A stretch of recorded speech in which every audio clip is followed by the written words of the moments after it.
A very good day to all of our listeners. This is Abraham Foss from For Your Good Ministries and Transformation Bible College. Also have a Bible college called the Gap Year Bible College. Today it's my delight to continue on the series that we've been teaching over the recent past that have entitled There's Only One.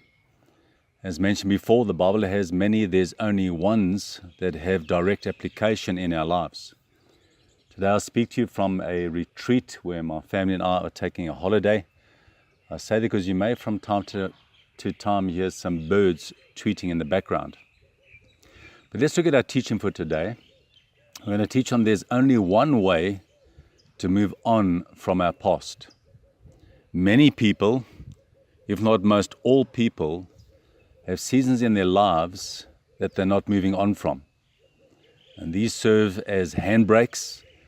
They retard the progress of our lives, and we can get stuck in certain areas in our lives, consequential to not moving on from our past.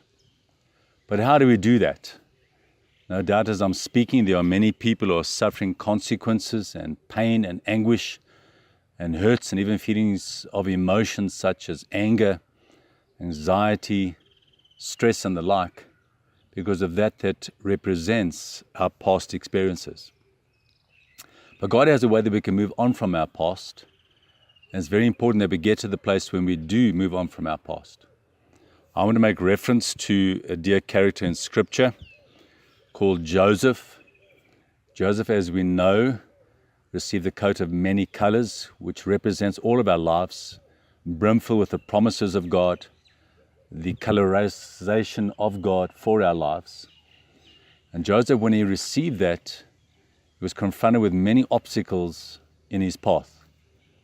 Notwithstanding, and maybe firstly, his very brothers who turned on him and even hated him because of the plans and purposes that God had for him, which is the case of all of our lives. God's got for all of our lives a wonderful plan and a wonderful purpose.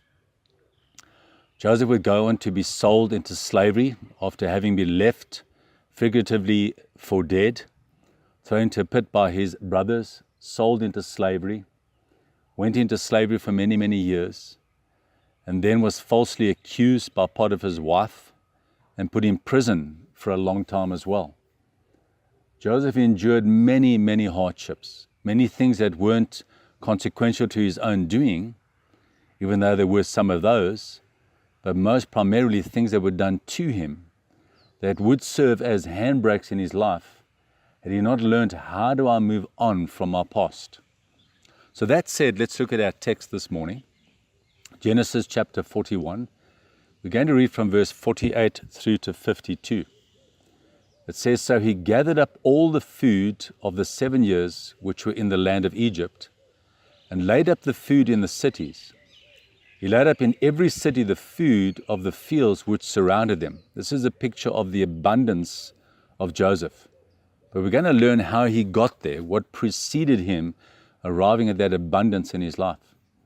It says in verse 49, Joseph gathered very much grain, as the sand of the sea, until he stopped counting, for it was so immeasurable. Joseph was now in an abundance area of his life. A lot of the promise that was intended for his life, as is intended for all of our lives, was now being realized. But how did he get there? What were the primary steps of his journey that helped him to arrive at this abundant season of his life? Well, verse 50 gives us an insight. It says, And to Joseph were born 2 sons before the years of famine, whom Asenath, the daughter of Potipharah, priest of On, bore to him. Here's the key. Joseph called the name of his firstborn. His firstborn son he named Manasseh. Then he says why he named him Manasseh, and this is the meaning of that name. It says, For God has made me forget all my toil and my hardship of my father's house, or you could say of my past. Here's a primary key as to how we move on into our future. Friends, we have to forget. We have to forgive. We have to bury our past. Joseph had done this into the future of his life, even with his brothers. He realized he couldn't carry a grudge Friends, things happen in our lives, in an individual way, in a corporate way, in a broad expression way, be that in a nation, in a world. There are things that happen to us that hurt us and set us back.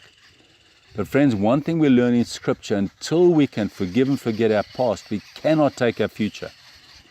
As I'm talking, I know there are those who have been abused, have been taken advantage of, those who have been divorced because of extramarital affairs.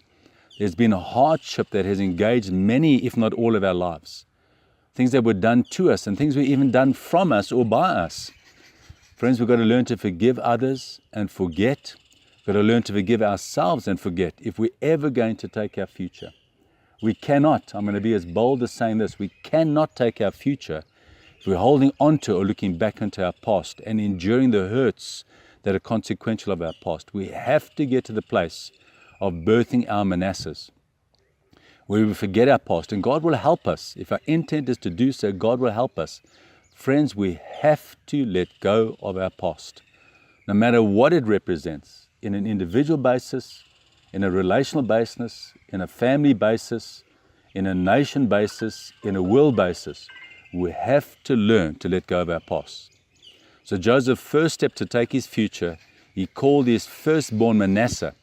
The Bible talks about things of first reference. This is the first thing that happened for Joseph before he could take his future. He had to forget his past. He says, "For God has made me forget all my toil and my hardship of my father's house, of my past." And then he had a second son. So this followed the birth of his first son. In other words, this had to take place before the following could transpire. And the name of his second son he called Ephraim. And this is what Ephraim means, and this is what happened in Joseph's life. It says, "For God has caused me to be fruitful in the very land or the season or the place or the context of my affliction." So for Joseph to be fruitful, to birth his Ephraim, what had to happen is he had to have his Manasseh moment firstly, where he forgave, he forget, he buried. Friends, people hurt us. We have to learn to bury it. Forgive them and set them free is a wonderful spiritual thing that takes us to our Ephraim seasons of our lives. And so the second son, after the first son, after forgiving and forgetting, after that, God birthed another son called Ephraim. "For God has caused me to be fruitful in the very land of my affliction." Friends, what a wonderful story that God has for all of our lives, is as we forget our past, bury our past, forgive those who have hurt us in our past, in the singular, in the family, in the plural, in the business, in society, in a nation, in a world, we have to learn to forgive and to forget. Until we have our Manasseh moment, Ephraim cannot be born. Friends, many of us are stuck in our present because we're holding on to our past. Let go of the past to take our future, to birth the Ephraim that God has for us, where we can be fruitful and live in the abundance depicted of Joseph